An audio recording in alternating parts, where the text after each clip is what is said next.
सभी साथियों को नमस्कार।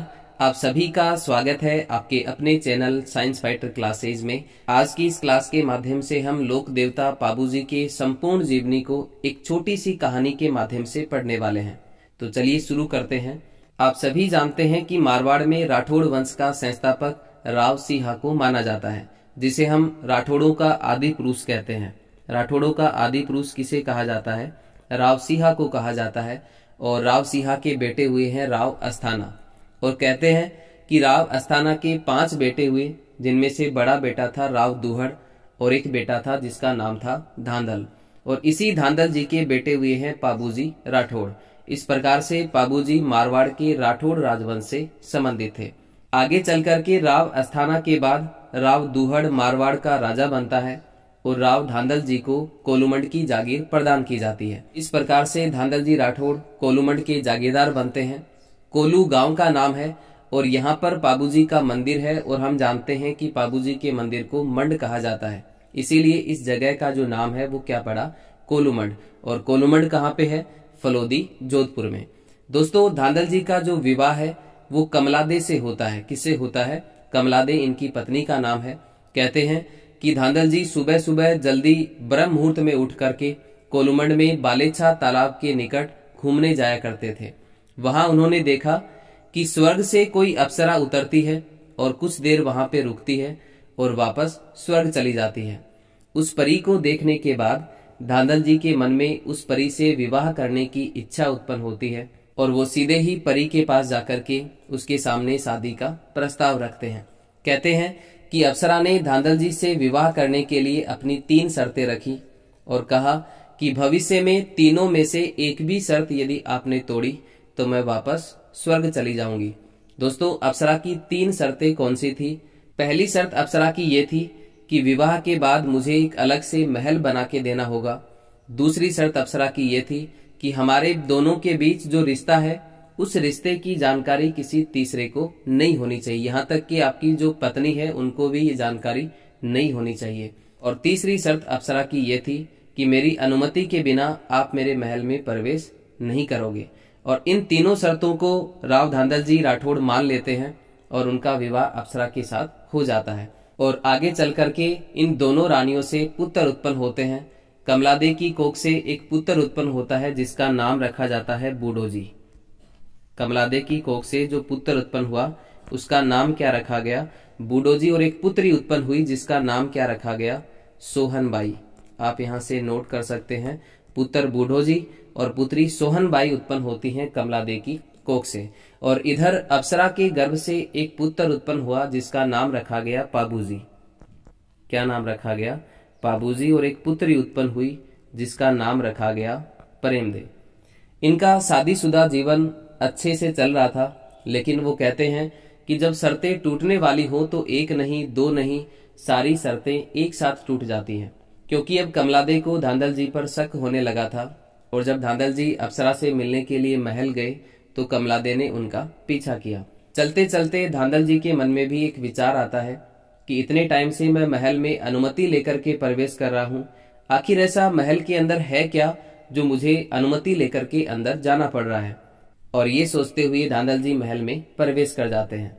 और जैसे ही महल में प्रवेश करते हैं, महल के अंदर के दृश्य को देख करके धांधल जी के रोंगटे खड़े हो जाते हैं।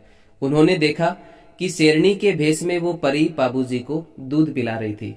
और जैसे ही शेरनी के भेष में उस परी ने धांधल जी को देखा, अपने वास्तविक स्वरूप में आ जाती है और धांधल जी को कहती है कि आपने मेरी शर्तों को तोड़ दिया है, अब मैं यहाँ पर एक पल भी नहीं रुक सकती। और ऐसा कहकर परी निकलने लगती है तो बच्चा पाबू रोने लगता है। वो कहते हैं ना कि माँ कितने भी निष्ठुर दिल की क्यों ना हो, वो अपने बच्चों से तो निस्वार्थ भाव से प्रेम करती है। माता के प्रेम की तुलना किसी से भी नहीं हो सकती। आपने गुलाबों के बारे में सुना होगा। गुलाबों के घर वालों ने गुलाबों को जन्म लेते ही जीवित दफन कर दिया था। वो उसकी माँ ही थी जो पीछे पीछे शमशान जाकर के कब्र को खोद करके अपनी बच्ची को वापस लाई थी। और वही बच्ची आगे चल करके कालबेलिया नृत्य की विश्व प्रसिद्ध नृत्यांगना बनी। पाबूजी को रोता हुआ देख करके परी वापस आती है और पाबूजी को वापस आने का वचन दे करके चली जाती है। और उसके बाद पाबूजी का जो लालन पालन है वो कमला दे ने अपने पुत्रों से भी बढ़कर के किया। इसी कारण हम पाबूजी की माता कमला दे को पढ़ते हैं। आगे चलकर के बच्चे बड़े हुए, विवाह योग्य हुए। बूढ़ो जी का विवाह गिरनार गुजरात के केसर कंवर के साथ हुआ। आप यहाँ से नोट कर सकते हैं, बूढ़ो जी का जो विवाह है वो किसके साथ होता है? केसर कंवर के साथ होता है। और सोहन बाई का विवाह जायल नरेश जिंदराव खींची के साथ होता है। और प्रेम दे का विवाह सिरोही के देवड़ा चौहान के साथ होता है। कहते हैं कि पाबूजी जहाँ रहते थे पास में ही देवल चारणी का तबेला था, जहाँ पर एक घोड़ी ने जन्म लिया था और उस घोड़ी का नाम रखा गया केसर कालमी। क्या नाम रखा गया? केसर कालमी रखा गया, जिसका रंग कैसा था? काला रंग था। और ये घोड़ी पसंद आ गई किसको? जिंदराव खींची को। और देवल चारण ने जिंदराव खींची को ये घोड़ी देने का वचन दिया। कुछ समय बाद जब पाबूजी ने केसर कालमी को देखा तो कहा जाता है कि जैसे ही केसर कालमी पाबूजी को देखती है जोर जोर से हिनहिनाने लगती है। ऐसी मान्यता है कि इसी केसर कालमी के रूप में वो परी वापस पृथ्वी पर आई थी, जो अपने बेटे को पहचान चुकी थी। इसी कारण वो हिनहिनाने लगती है। पाबूजी को भी ये घोड़ी पसंद आ जाती है, लेकिन देवल चारणी ने जिंदराव खींची को घोड़ी देने का वचन दिया था। कहते हैं कि पाबूजी ने देवल चारणी को जिंदराव खींची से उसकी और उसकी गायों की रक्षा करने का वचन दिया और उसे अपनी मुंह बोली बहन बनाया और कहा कि मेरा ये सिर आपके पास गिरवी है, आपकी गायों की रक्षा के लिए मुझे अपने प्राणों का बलिदान भी देना पड़ा तो मैं पीछे नहीं हटूंगा। और इस वजह से केसर कालमी घोड़ी पाबूजी को मिल जाती है, जिसके कारण जिंदराव खींची और पाबूजी के बीच मनमुटाव हो जाता है। उसी समय गुजरात के आना बाघेला शासक हुआ करते थे। आना बाघेला के सताए 7 थोरी जाति के भाइयों को पाबूजी शरण देते हैं और वो 7 भाई थे चांदा, डेमा, खरमल, खंगार, खापू और चासल। और चांदा और डेमा आगे चल करके पाबूजी के सहयोगी बनते हैं। और कुछ समय बाद पाबूजी ऊंटों को लाने अमरकोट चले जाते हैं, जो वर्तमान में सिंध प्रांत पाकिस्तान में है। उस समय अमरकोट का राजा हुआ करता था सूरजमल सोढ़ा, और उस सूरजमल सोढ़ा की एक पुत्री थी जिसका नाम था सुप्यार दे, जिसका दूसरा नाम भी मिलता है फूलम दे। आप यहाँ से नोट कर सकते हैं, सूरजमल सोढ़ा की पुत्री का नाम क्या था? फूलम दे या फिर सुप्यार दे। कहते हैं कि जब पाबूजी ऊंटों को चराने जाते हैं तो उस समय सुप्यार दे भी पालकी में बैठ करके अपने राज्य का दौरा कर रही होती है। तो पाबूजी को देख करके उसके मन में पाबूजी से विवाह करने की इच्छा उत्पन्न होती है और सुप्यार दे अपने पिता सूरजमल सोढ़ा को पाबूजी के बारे में बताती है। और जब सूरजमल सोढ़ा ने पाबूजी को बुलाकर नारियल देना चाहा तो पाबूजी ने सुप्यार दे की ओर देखते हुए कहा कि ये सिर तो मैं पहले से ही गिरवी रखाया हूँ, अगर विधवा बनना है तो मुझसे विवाह कर लो। तो सुप्यार दे ने जवाब दिया कि जिसका स्वयं का सिर स्वयं का ना हो वो कभी मर नहीं सकता, उसकी पत्नी कभी विधवा नहीं हो सकती, मैं तो आपसे ही विवाह करूंगी। और आगे चल करके शादी का मुहूर्त आया और अमरकोट के लिए बारात प्रस्थान करती है। तो कहते हैं कि रास्ते में 3 अपशकुन होते हैं। वो 3 अपशकुन क्या होते हैं? पहला अपशकुन ये होता है कि काला नाग रास्ता काट लेता है, और दूसरा अपशकुन ये होता है कि एक शेरनी पाबूजी पर झपटा मारती है, तो उनके सहयोगी डेमा अपनी तलवार से शेरनी का वध कर देते हैं। और तीसरा अपशकुन ये होता है कि रास्ते में खुले बालों वाली स्त्री मिल जाती है। इस प्रकार से ये 3 अपशकुन होते हैं और पूरी बारात बूढ़ो जी के नेतृत्व में कोलूमंड वापस आ जाती है। पाबूजी और उसके कुछ सहयोगी ही आगे अमरकोट के लिए प्रस्थान करते हैं। आप जानते हैं कि पाबूजी अमरकोट केसर कालमी घोड़ी लेकर गए थे, और कहते हैं कि सुप्यार दे के भाई ने पाबूजी को घुड़दौड़ के लिए कहा और दोनों के बीच घुड़दौड़ होती है, जिसमें पाबूजी जीत जाते हैं। जिसे नाराज होकर के सुप्यार दे के भाई ने जो तोरण हुआ करता था उसे दुर्ग के सबसे ऊपरी हिस्से पर बांध दिया। दोस्तों, अपनी राजस्थानी संस्कृति में तोरण को शक्ति और वीरता का प्रतीक माना गया है। तोरण से दूल्हे की वीरता की परीक्षा होती थी।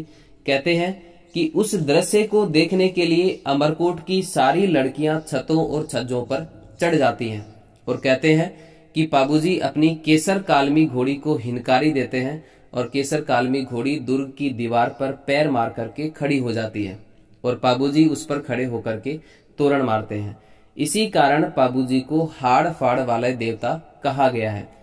जब पाबूजी अमरकोट गए हुए थे तो उस समय पीछे से जिंदराव खिची को मौका मिल जाता है देवल चारनी को सबक सिखाने का, और जिंदराव खिची देवल चारनी के तबेले पर आक्रमण कर देता है। कहते हैं कि देवल चारनी में भी देवत्व था और वो सुगन चिड़ी का रूप धारण करती है और सुगन चिड़ी का रूप धारण करके अमरकोट पहुंच जाती है।